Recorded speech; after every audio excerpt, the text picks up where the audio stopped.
प्रवेशिका पाठ्य पुस्तक ये पहला पेपर में पुस्तक संख्या देखिए 3 बच्चे पुस्तक संख्या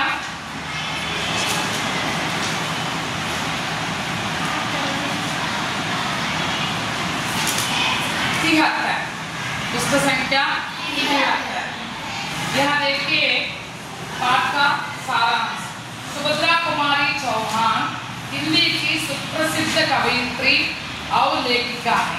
हिंदी की सुप्रसिद्ध कवयित्री हिंदीलोने मंची रचयित प्रसिद्धि चंद्र रचयित्री सुभद्रा कुमारी चौहान। झांसी की रानी उनकी प्रसिद्ध कविता है। उनकी प्रसिद्ध कविता क्या है? झांसी की रानी। राष्ट्रीय चेतना की एक सजग कवयित्री है। చూడండి దేశభక్తికి సంబంధించిన కవయిత్రి అన్నమాట। आप स्वाधीनता संग्राम में अनेक बार जेल गई। ఆవిడ స్వతంత్ర సంగ్రామంలో చాలా సార్లు जेल के स्वयंగా जेल में अपने अनुभवों को अपनी कहानियों में भी व्यक्त किया है। जेल లో ఆవిడకున్న అనుభవాలన్నీ కూడా కథల రూపంలో కూడా చెప్పింది। देखिए पाठ का नाम है 3 बच्चे। पाठ का नाम क्या है? 3 बच्चे। लेखिका कौन है? सुभद्रा कुमारी चौहान। लेखिका कौन है? सुभद्रा कुमारी चौहान। लेखिका के बच्चों ने घर की क्वारियों में फूलों के पौधे लगाए थे। रचयित्री पिल्लలు ఆ పూల కుండీల్లో పూల మొక్కలు పెట్టారు। थोड़े दिन बाद क्यारियों में फूल खिलाए। ఆ ఎప్పుడైతే పూల కుండీల్లో పూలు పెట్టారో కొద్ది రోజులకి పూలు చక్కగా వికసించాయి। बच्चे आपस में झगड़ने लगे कि अपने अपनी क्यारी के फूल ही सबसे सुंदर है। పిల్లలు ఒకరికొకరు కొట్టుకున్నారు, నా పూలు బాగున్నాయి, నా పూలు బాగున్నాయి। लेखिका ने बच्चों की लड़ाई को न्यायपूर्वक समाप्त किया। रचयित्री अलग-अलग आ पिల్లలు కొట్టుకోకుండా చూసింది। इस बीच में बाहर से कुछ बच्चों के गाने की आवाज आई। ఈ మధ్యలోనే బయట నుంచి కొంతమంది పిల్లలు పాట పాడుతున్న సౌండ్ వచ్చింది। కొంతమంది పిల్లలు भगवान दया करना इतनी मेरी नैया को पार लगा देना। భగవంతుడు దయ చూపించండి అమ్మా, దయ చూపించండి అమ్మా అని అడుక్కుంటున్నట్టుగా సౌండ్। सब बच्चे दरवाजे की ओर दौड़ पड़े।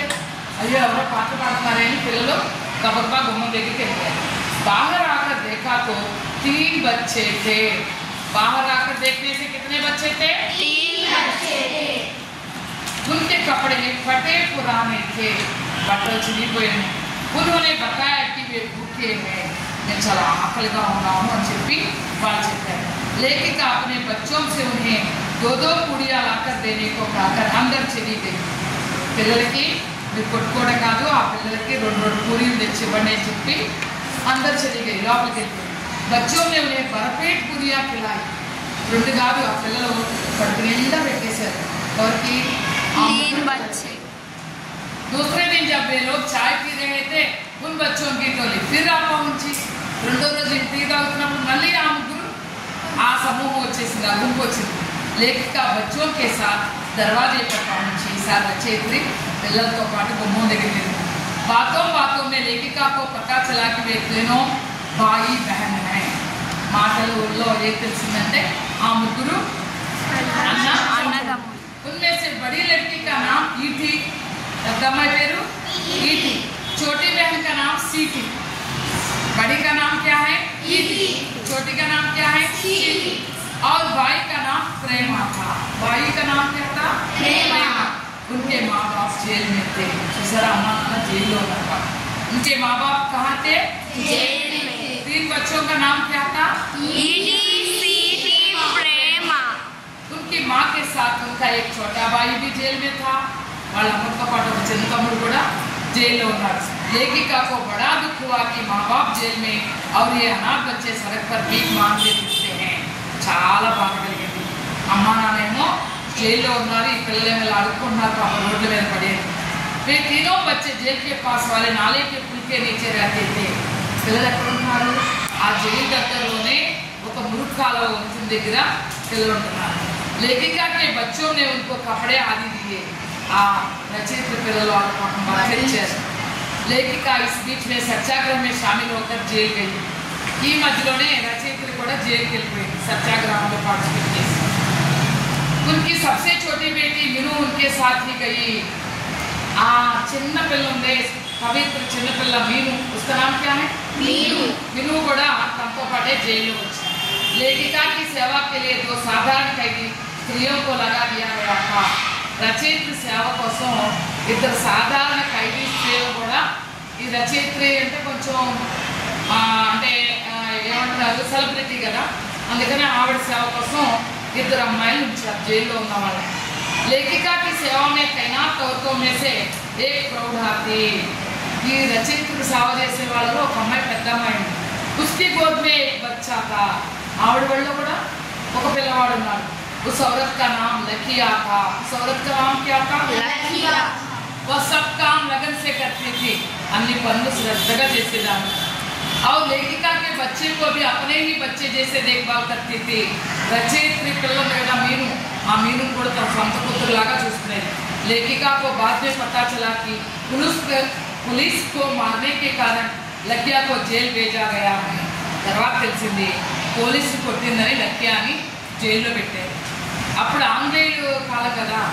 इस पर लेखिका अंदाजा लगाती है कि लकिया उनके घर आने वाले उन 3 बच्चों की माँ है. తర్వాత అంచనా వేస్తుంది లకియా ఎవరో కాదు, ఇంటికి వచ్చిన 3 ఆడపిల్ల తల్లి.